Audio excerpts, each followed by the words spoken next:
Hello everyone, welcome back to our YouTube channel study with student. So 10 मई 2024 की कुछ current news और information हैं जिनको हम अब डिस्कस करेंगे और होप सो आप सब अच्छे होंगे। और बिना टाइम वेस्ट करते शुरू करते हैं। अगर आपको पसंद आए तो लाइक शेयर एंड सब्सक्राइब दोनों कीजिए। तो पहली जो न्यूज़ आ रही है भाई वो कोविड वैक्सीन से न्यूज़ जो आ रही है। आपको पता है कि ये बहुत ज़्यादा चर्चा के अंदर भी है, तो इसके ऊपर भी बहुत सा काम हो रहा है। तो इसके ऊपर आपको कंपनी का नाम पता है भाई, एस्ट्राजेनिका एक कंपनी है। और इस कंपनी ने एक पर्टिकुलर वैक्सीन बनाई और उस वैक्सीन को फिर सेल किया, यानी कि बेचा। तो ये वैक्सीन है ना, फिर यूके कोर्ट के अंदर केस किया गया। और यूके कोर्ट में जब केस हुआ तो उन्होंने वैक्सीन जो कंपनी है उन्होंने पर्टिकुलर ये माना कि भाई जो उनकी ये वैक्सीन है ना, इससे ना TTS कोज हो रहा है। अब ये TTS क्या है?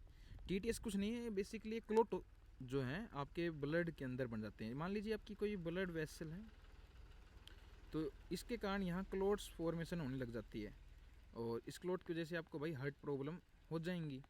तो ये इन्होंने माना है, पर ऐसी कोई डरने की बात नहीं। इन्होंने कहा है कि भाई ये हो सकता है बट बहुत ही रेयर केस है और इसका कोई पोस्ट इफेक्ट नहीं है। अगर इफेक्ट होना होता तो तभी जब हमने ये वैक्सीन दी गई तो तभी इफेक्ट दिखा देती है, पोस्ट इफेक्ट नहीं है इसका कोई भी। तो बेसिकली यही न्यूज़ है। तो मतलब इतना कोई डरने वाली बात नहीं है, बस ये है कि हाँ इन्होंने मांगा है और इसका लेट रिजल्ट ज़ीरो है। यानी कि इसको लगाने के बाद अगर आप लेट रिजल्ट चेक आउट करते हो तो रेट जो रिजल्ट है जो लेट आता है उसका जीरो रिजल्ट आ रहा है। कोई मतलब ऐसे खतरे वाली बात नहीं है। तो यहीं से यहीं ये न्यूज़ आई है और इस न्यूज़ को रिलेटिवली हमने देखा है। तो अब हम चलते हैं हमारी इंपॉर्टेंट न्यूज़ की ओर। तो आप इसे यही समझ सकते हो कि बेसिकली ये इन्फॉर्मेशन के रिलेटेड था आपके लिए, कि भाई एक आपके पास बेसिक इन्फॉर्मेशन हो।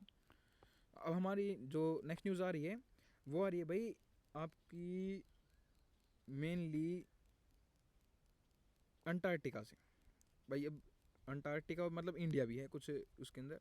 तो अंटार्कटिका के अंदर ना आपको पता है कि आपके जो रिसर्च होती हैं तो वहाँ पर आपने अलग अलग डेवलपमेंट किए जाते हैं। और डेवलपमेंट इन द सेंस मतलब वहाँ पर आपको एक प्रॉपर लैब बनाई जाती है, लैब सेटअप की जाती है, उस लैब के अंदर आपकी रिसर्च चलती हैं। तो इंडिया ने बात की है कि अब वो तीसरी अपनी लैब खोलने वहाँ जा रहा है। Third lab in future planning चल रही है इसकी कि तीसरी लैब खोल लेगा वो। तो इसके पास आप कहोगे हाँ भाई दो लैब हैं, हाँ भाई इंडिया के पास पहले दो लैब मतलब टोटल तीन लैब थी। पहले एक जो है ना वो बर्फ़ के अंदर दब गई, को ऊपर से स्नो हो गई और उसके अंदर पूरी ख़त्म हो चुकी। तो फिलहाल करंटली अवेलेबल इंडिया के पास दो ही हैं, जिसका नाम एक तो भाई मैत्री नाम है और एक का नाम है भारत। तो ये दो लैब अभी करंटली वर्किंग के अंदर हैं और 30 लैब खोलने का बात कर रहे हैं। तो इतनी न्यूज़ के अंदर क्यों है भाई? देखो, एक कंपनी का एक ऑर्गेनाइजेशन है जिसका नाम है ATC मीटिंग। तो ये अंटार्कटिका से ए से अंटार्कटिका हो जाती है और भाई सी से टी से ट्रिटी है। और तो ये एक पर्टिकुलर मीटिंग है, कमेटी है, जिसके अंदर क्या होता है कि सभी देश भाग लेते हैं। तो इस बार ये इसकी 46th जो है वो मनाई जा रही है। 46th बार ये मीटिंग कंडक्ट होगी और इस बार ये जो कंडक्ट होगी वो आपकी कोच्चि के अंदर होगी। जो आपकी कोच्चि उसके अंदर होगी, ये 20 से 30 मई तक के दौरान होगी। इसके अंदर बहुत से डिफरेंट काइंड ऑफ इनिशिएट लिए जाते हैं और डिफरेंट काइंड ऑफ चीज़ें की जाती हैं, जिसके अंदर हम ये देखते हैं कि भाई कितना क्या खर्चा होना चाहिए। इसके अंदर एक चीज़ और है कि हम टूरिज़्म है जो है, तो आपको पता है कि लोग अंटार्कटिका घूम जाते हैं तो टूरिज़्म आते हैं, तो वहाँ का जो क्लाइमेट है ना वो बहुत ही हार्श क्लाइमेट है, यानी कि फेवरेबल नहीं है। तो उसके एक तो भाई ये है कि वहाँ बर्फ़ का बना हुआ है, फर्माफ्रोस्ट है। आपने जोग्राफी पढ़ी होगी तो आपको पता भी होगा फर्माफ्रोस्ट क्या होते हैं। तो वहाँ वो फर्माफ्रोस्ट हैं और बहुत सी ऐसी चीज़ें हैं जो वहाँ पे देखी जा रही हैं। तो ये बताया जा रहा है कि भाई पर्टिकुलर जो ये आपका काम है इसके ऊपर भी रोकथाम थोड़ी की जाए। तो यही कुछ आपकी न्यूज़ निकल के आ रही हैं। बस आपको जो रिलेटिवली याद करने की चीज़ है वो ये दो हैं। तो आई होप आपको ये न्यूज़ अच्छी लगी होगी। मैं ट्राई करता हूँ जल्दी जल्दी से सोल आउट करने की कि ताकि दिक्कत ना हो आपको और जल्दी जल्दी चीज़ें सीखी जाएँ। तो हमारी जो नेक्स्ट न्यूज़ आ रही है वो आ रही है कैंसर। मतलब देखो इसका नाम बुरा तो है क्या, पहला तो कि जो कैंसर है ना वो इंडिया के अंदर ना रैपिड ग्रोथ दिखा रहा है, रैपिड ग्रोथ। और इसका आया है कि भाई वाई, क्यों इंडिया के अंदर इतना रैपिड ग्रोथ क्यों है? तो इसके ऊपर बहुत से डिस्कस हुए और मतलब बेसिकली आपका जो एक हॉस्पिटल है अपोलो हॉस्पिटल्स, तो अपोलो हॉस्पिटल्स जो हैं उन्होंने एक रिपोर्ट दी और रिपोर्ट के अंदर बताया कि भाई कैंसर कैपिटल ऑफ वर्ल्ड कौन है? इंडिया। उन्होंने कहा है कि पूरी दुनिया की कैपिटल बन चुका है इंडिया।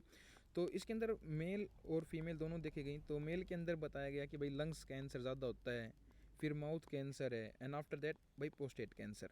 तो मेल के अंदर 3 देखे जा रहे हैं, जबकि फीमेल के अंदर जो कैंसर सबसे कॉमन देखे जा रहे हैं वो है भाई ब्रेस्ट कैंसर हो गया, आपका सर्विक्स कैंसर हो गया, एंड ओवेरियन कैंसर। तो फीमेल के अंदर 3 कैंसर हैं। तो अब सबसे बड़ी बात यह कि जो हमारे ना चिल्ड्रन हैं, यानी कि जो चाइल्ड है, चिल्ड्रन हैं, जो बच्चे हैं, तो उनके अंदर ना ये 4% इंक्रीज़ हो गया इंडिया के अंदर केसेस। कितने? 4%। तो ये क्यों है? इसका कारण है भाई अनहेल्दी डाइट। यानी कि अब क्या है कि इंडिया ने शिफ्ट कर लिया है, वो शिफ्ट इन द सेंस मतलब वो फूड आइटम जो कंजप्ट कर रहा है उसके अंदर ऐसे पदार्थ हैं जो केमिकल्स हैं रिलेटिवली, तो उनका ज़्यादा यूज़ किया जा रहा है, जिसके कारण भाई ये आगे बढ़ता जा रहा है और ये बहुत ही गलत हो रहा है, इसको रोकना चाहिए। फिर इसका एक कारण बताया गया भाई एयर पोल्यूशन कारण है। फिर इसका बताया गया भाई एक यूवी रेडिएशन इसका कारण है। तो आपको कारणों पे ध्यान देना है। और सोलर जो है आपका रेडिएशन ऑफ सन है वो है।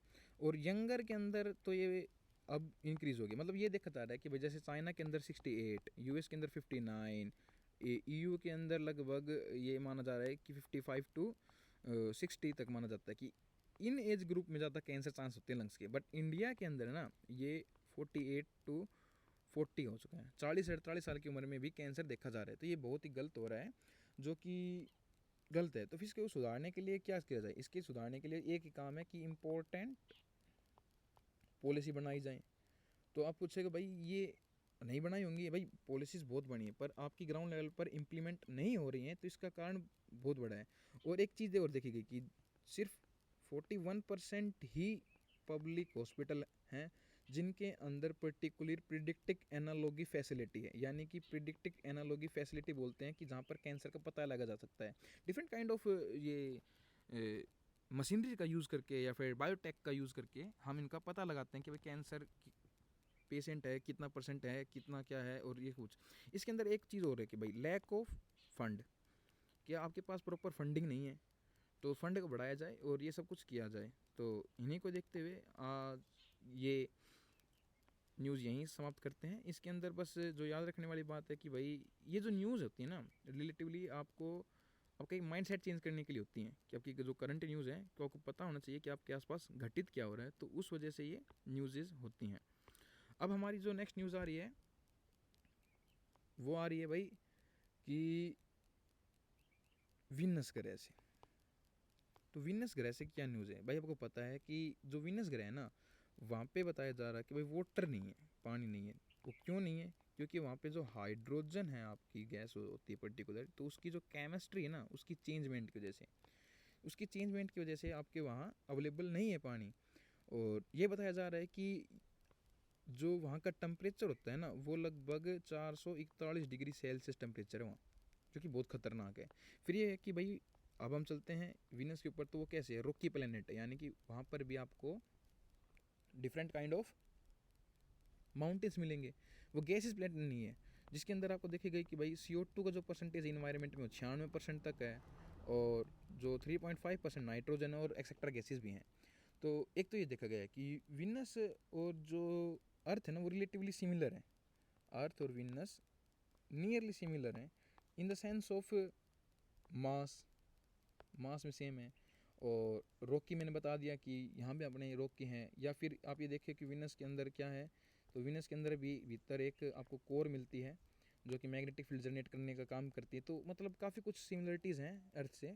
और एक वीनस और मरकरी एक ऐसे ग्रह हैं, आपने अगर पढ़ा हो तो इनके पास नो मून कहते हैं इनको, यानी कि इनके पास कोई नेचुरल सैटेलाइट नहीं है, इनके पास कोई नेचुरल मून नहीं है। तो ये ऐसा है। तो हमारी पहली न्यूज़ तो अब पूछोगे भाई ये खोज किसने की? भाई जो ये आप बता रहे हो मेरे को कि भाई ऐसा ऐसा सिस्टम देखा गया है और उसके ऊपर नहीं है, तो इसका पता किसने लगाया? तो इसका पता भाई ऑब्वियस सी बात है यूएस के साइंटिस्ट ने लगाया है। यूएसए के साइंटिस्ट ने इसका पता लगाया है और यूएस ने ही ये रिपोर्ट पेश की है कि ऐसा कुछ है। अगला हमारा जो आ रहा है, अगला मैं आपको छोड़ता हूँ आपके ऊपर एक ब्लैक सी। आप जाइए और देख के आइए कि ब्लैक सी है कहाँ। आप लोकेशन देखोगे तो मैप को अच्छी तरह समझने लगोगे धीरे धीरे, और फिर ज्योग्राफी भी आपकी धीरे धीरे स्ट्रॉन्ग हो जाएगी। हम चलते हैं नेक्स्ट न्यूज़ के ऊपर। जो नेक्स्ट न्यूज़ है वो आ रही है इंडिया से। इंडिया के अंदर आ रही है VIX। तो पहले तो ये VIX है क्या, और मैं इसके अंदर बताता हूँ। 16.58 यानी कि एक 16.58% की इंक्रीज़ हुआ है, बढ़ोतरी होगी। तो पहले तो पूछो कि VIX है क्या भाई। ये ना एक टेबल सी होती है। जो टेबल है क्या, ये टेबल रिप्रेजेंट करती है आपकी स्टॉक मार्केट में। जो आपकी स्टॉक मार्केट होती है उसके अंदर होता है कि स्टॉक मार्केट के अंदर कितना परसेंट चेंज होगा विद इन 30 डेज़। तो 30 डेज़ के अंदर जो चेंजमेंट होता है उसको नापने के लिए VIX इंडेक्स रिलीज होता है। कि ये ताकि आप देख सकते हो आओगे भाई तो गुड चीज़ है, हाँ अच्छी चीज़ है भाई बिल्कुल। इससे आप थोड़ा सा स्टॉक मार्केट को एनालाइज कर पाते हो। तो इसको कहते हैं VIX। तो इसके अंदर 16.58 की होगी, यानी कि इसके क्या कहते हैं, जब भी इंक्रीज़ होता है तो फियर इंक्रीज़ होता है, डर।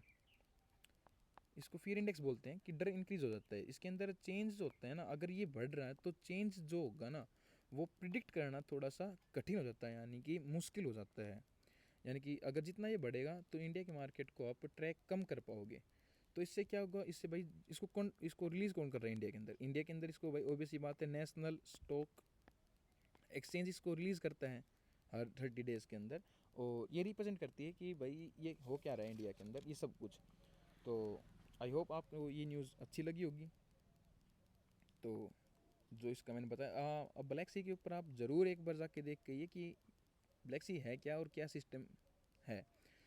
अब हम चलते हैं हमारी नेक्स्ट न्यूज़ की ओर। जो हमारी नेक्स्ट न्यूज़ है उसकी ओर चलते हैं। जो हमारी नेक्स्ट न्यूज़ आ रही है वो आ रही है आपकी, कल भी मैंने बताया था केमिकल वेपन्स का, तो वहीं पर एक मैंने आपको केमिकल बताया था क्लोरोपिक्रीन। तो इसके ऊपर भी आज कुछ न्यूज़ आई हैं, तो इसके ऊपर मैं डिस्कस करता हूँ। तो इसके अंदर क्या है कि ये भाई केमिकल वेपन है, ऑब्वियसली बात कल पढ़ाया था। और कल का अगर आपने लेक्चर नहीं लिया तो कल का आप एक बार PDF खोल के, सॉरी PDF बोल रहे हैं, वीडियो खोल कर आप एक बार एनालाइज ज़रूर कर लीजिएगा क्या हो रहा था। तो इसके अंदर है क्या, पहले हम वो तो मैंने कल बता दिया कि भाई रसिया यूक्रेन की वॉर के अंदर सब कुछ चल रहा है, और US वगैरह भी इसके अंदर। थोड़ा सा कलर चेंज कर लेता हूँ ताकि विजिबिलिटी अच्छी हो, ये कर लेते हैं। तो इसके अंदर देखा जा रहा था। तो मैं इसके ऊपर पर्टिकुलर गैस के ऊपर इसके ऊपर बताता हूँ। तो भाई एक कलरलेस है, लिक्विड है, कलरलेस है, लिक्विड है। ये काम क्या करता है, ये भाई एंटीबैक्टीरियल है। ये कैसा है, ये पॉइजन है। इसको पेस्ट रेजिस्टेंस के अंदर भी, यानी कि पेस्टिसाइड्स के रूप में भी यूज़ करते हैं। और ये वर्ल्ड वॉर के अंदर यूज़ हुआ केमिकल है। और इससे होता क्या है कि इससे वोमिटिंग होनी शुरू हो जाएंगी और डिफरेंट काइंड ऑफ डिजीज़ आपको हो सकती हैं। तो इसके अंदर यही बताया गया है। बाकी ज़्यादा एज कुछ रिलेटिवली इससे न्यूज़ थी वो मैंने कल ही डिस्कस कर ली थी। बस आपको याद करना है तो उसका नाम है क्लोरोपिक्रीन। जो हाल ही और फिलहाल में आपसे पूछ सकते हैं कि क्लोरोपिक्रीन कहाँ पर न्यूज़ में बना हुआ है, तो उसका क्या मतलब है और वो कैसे क्या है। तो अगली न्यूज़ आ रही है वो आ रही है इंडिया से। इंडिया से कहाँ से आ रही है, लक्षद्वीप से भाई। इंडिया की लक्षद्वीप से आ रही है, लक्षद्वीप से आ रही है। तो ये है क्या भाई, जो ये लक्षद्वीप है आपका, तो यहाँ पे होते हैं कोरल रीफ। कोरल रीफ तो आप कहते हो, पहले तो मैं बताता हूँ कोरल रीफ है क्या। कुछ नहीं है भाई, ये एक काइंड ऑफ एनिमल होते हैं। ये स्मॉल एनिमल होते हैं, यानी कि प्रोटिस्ट ग्रुप अगर आपने कभी पढ़े होंगे तो आपको पता होगा कि ये जो ग्रुप होते हैं तो ये सॉफ्ट बॉडी एनिमल होते हैं। और ये डिपेंड करते हैं एल्गा के ऊपर। तो अभी क्या देखा जा रहा है कि देखा जा रहा है कि ये हो रही ब्लीचिंग। और आपको पता है ब्लीचिंग का मतलब क्या होता है, यदि आपके कपड़े पे दाग लग जाता है तो आप ब्लीच कर देते हो, यानी कि दाग हटाने के लिए आप उस दाग को हटा देते हो और आपका वाइट कलर का कपड़ा ऑप्टेंड हो जाता है। तो ऐसे इनके साथ हो रहे हैं। तो ये पर्टिकुलरली एल्गा के ऊपर डिपेंड करते हैं। वो एल्गा के साथ खाना पीना खाते हैं, उस एल्गा को और भी बनाते हैं। और इससे क्या होता है, जो आपका समुंदर होता है ना उसके अंदर ये बहुत ही सुंदर सुंदर से ऐसे कोरल रीफ सी बन जाती हैं, जिनको टूरिज़्म से प्रमोट मिलती है भाई, टूरिज़्म भी बढ़ता है। और इनसे काफ़ी कुछ बेनिफिशियल होते हैं। तो ये एल्गा के ऊपर जो डिपेंड करते हैं, ये मेनली एक पोलिप होते हैं। पोलिप मेडुसा आपने पढ़े हों, आप जानते हो, जिनको सिलेंट्रेट्स कहते हैं, उस पर्टिकुलर के अंदर आते हैं। तो जो एल्गा है इसका नाम एक बार देख लेते हैं। बेसिकली इसका नाम है जूज़ैंथोफिल। जूज़ैंथोफिल इसका नाम है। और ये क्या कहता है कि भाई ये सपोर्ट करते हैं समुंदर को। अगर ये नहीं होता है ना तो ये लगभग 25% जो होता है ना समुंदर को सपोर्ट करने का काम करता है। इकोनॉमिक वैल्यू इसकी बहुत ज़्यादा भाई, इकोनॉमिक वैल्यू इसकी अगर लेके चलो तो आप 375 बिलियन यूएस डॉलर है, इतनी इसकी वैल्यू होती है। ये क्या करता है, ये जो आपकी समंदर के अंदर जैसे कि लहरें आए तो लहरों को रोकने का काम करता है, तो आपको बचाता भी है। इसकी ये भी इम्पोर्टेंस न्यूज़ है। और भाई ये चेंज क्यों हो रहा है, तो स्ट्रेस से, क्लाइमेट चेंज से, फिर इसके अंदर कोरल डेथ होती जा रही है। थोड़ा सा रब कर लेते हैं। तो ये कोरल डेथ होती जा रही है, ये बढ़ती जा रही है केसेस। तो ये बहुत ही बुरा इम्पैक्ट सा हो रहा है जो कि नहीं होना चाहिए। अब हम चलते हैं नेक्स्ट इसी के ऊपर। तो इसी के ऊपर क्या हो रहा है, राइज हो रहा है भाई, किसके इंक्रीज हो गया, राइज हो गया, इंक्रीज हो गया टेम्परेचर ऑफ ओशियन, उसके अंदर इंक्रीज हुआ। या CO2 की कंसंट्रेशन इंक्रीज हो गई सी के अंदर, तो भी इफेक्ट होता है। और इसको क्या कहते हैं भाई, इसको कहते हैं भाई बैक्टीरियल इन्फेक्शन से ना, कुछ बैक्टीरियल इन्फेक्शन से एल्गा मर जाती है। उस एल्गा को खाता है कौन है भाई, उसको एल्गा कोरल रीफ खाता है, और वो भी मर जाएगा। जब ये मर जाएगा तो आप क्या इफेक्ट हो जाएगी, आपकी फूड चेन पूरी की पूरी इफेक्ट हो जाएगी, आपकी फिशिंग पूरी इफेक्ट हो जाएगी इसके कारण। एक तो ये बायोडाइवर्सिटी के प्रोस्पेक्टिव से बहुत ज़्यादा वैल्यू करता है, और इसको प्रोटेक्ट करना चाहिए, प्रोटेक्शन देनी चाहिए। इसके लिए क्या करना चाहिए भाई, प्लानिंग होनी चाहिए प्रॉपर आपके पास, फिशिंग के इक्विपमेंट सुधारने चाहिए, केमिकल्स जो आप रिलीज़ कर रहे हो ओशियंस के अंदर उनके ऊपर कंट्रोल होना चाहिए प्रॉपर एक। फिर ग्लोबल वार्मिंग भी इसके अंदर देखी जा रही है कि भाई ग्लोबल वार्मिंग को भी आपको कंट्रोल करना पड़ेगा। और इसके अंदर देखा जा रहा है कि केमिकल पोल्यूशन जो होते हैं ना, वो ज़्यादा इफेक्ट कर रहे हैं इसको, केमिकल पोल्यूशन इसको सबसे ज़्यादा इफेक्ट कर रहा है। फिर ये क्या कर रहे हैं, ह्यूमन इंड्यूस्ड थ्रेट भी है कि भाई इंसानों की एक्टिविटी के कारण ऐसा हो रहा है। तो बेसिकली यहाँ से यही चीज़ें हैं। अगर आपसे कोई पूछेगा तो भाई कोरल ब्लीचिंग हाल और फिलहाल में कहाँ देखी गई है, तो ये लक्षद्वीप की तरफ देखी गई है। और फिर आपके कोरल के ऊपर पूछेगा, फिर ब्लीचिंग के ऊपर पूछेगा, या इकोनॉमिकल जोन पूछेगा, तो आपसे पूछेगा कि भाई कोरल रीफ है क्या एक्चुअली में कोई ये पोलिप हैं, ये groups of soft bodied animal हैं, आप याद रखिए एनिमल है। तो यही कुछ आपसे वो पर्सन पूछ सकता है, और बाकी ऐसा तो कुछ पूछेगा नहीं। तो आई होप आपने अच्छे से पढ़ा होगा, अंडरस्टैंड किया होगा। मैं जल्दी जल्दी ट्राई करता हूँ कि जल्दी जल्दी ख़त्म हो, ताकि आपका समय बचे और आपको रिलेटिवली अच्छी न्यूज़ मिल जाए एक शॉर्ट टाइम के अंदर। तो भाई आप शेयर करोगे तो मेरे को थोड़ा सा अच्छा लगेगा। इसके बाद आ रही है भाई, एक इंडिया ने ना क्या किया है कि यूपी और तमिलनाडु, ये दो स्टेट हैं जिनके अंदर अब क्या किया है कि एक हंटर ड्रोन स्टेब्लिश कर रहे हैं। हंटर ड्रोन, ये ड्रोन हमने यूएस से लिया है। ये क्या काम करता है कि ये ड्रोन टाइप ही है, और इसके ऊपर मिसाइल्स वगैरह लगी होती हैं, जिसके कारण ये पूरे एरिया की निगरानी रखता है मेनली। तो यूएस से हमने डील की है, सॉरी, जो यूएस के साथ डील की है वो है, यूएस के साथ जो भी डील हुई है वो है 4 बिलियन यूएस डॉलर की ये डील हुई है, जिससे हम ये पर्टिकुलरली हंटर ड्रोन खरीद देंगे और उससे यहाँ लेंगे। तो इससे फ़ायदा क्या होगा, इसके जो आपके जॉइंट फोर्स हैं तो उनको हेल्प मिलेगी इसके अंदर बेसिकली 2 ड्रोन होते हैं भैया, इतना डीप मैं जान भी नहीं रहा था, चलो बता देता हूँ। तो एक तो होता है भाई सी, एक होता है स्काई। तो जो समुद्र के ऊपर निगरानी रखेगा उसकी सी कह देते हैं, और जो आपके लैंड के ऊपर रखता है उसको स्काई ड्रोन बोल देते हैं। ये लगभग भाई काफ़ी भारी होते हैं, लगभग 3000 किलो वजन के होते हैं, 2000 किलो तक ये फ्यूल रख सकते हैं, 40 आवर की इनकी कैपेसिटी होती है फ्लाइंग की। और उसके बाद ये लोड भी रख सकते हैं अपने पास काफ़ी हाई अमाउंट में, और इनकी ये मतलब काफ़ी ऊपर तक से निगरानी रखने का काम करते हैं। तो आई होप आपने आज का अच्छे से ध्यान दिया होगा। Thank you, have a nice day.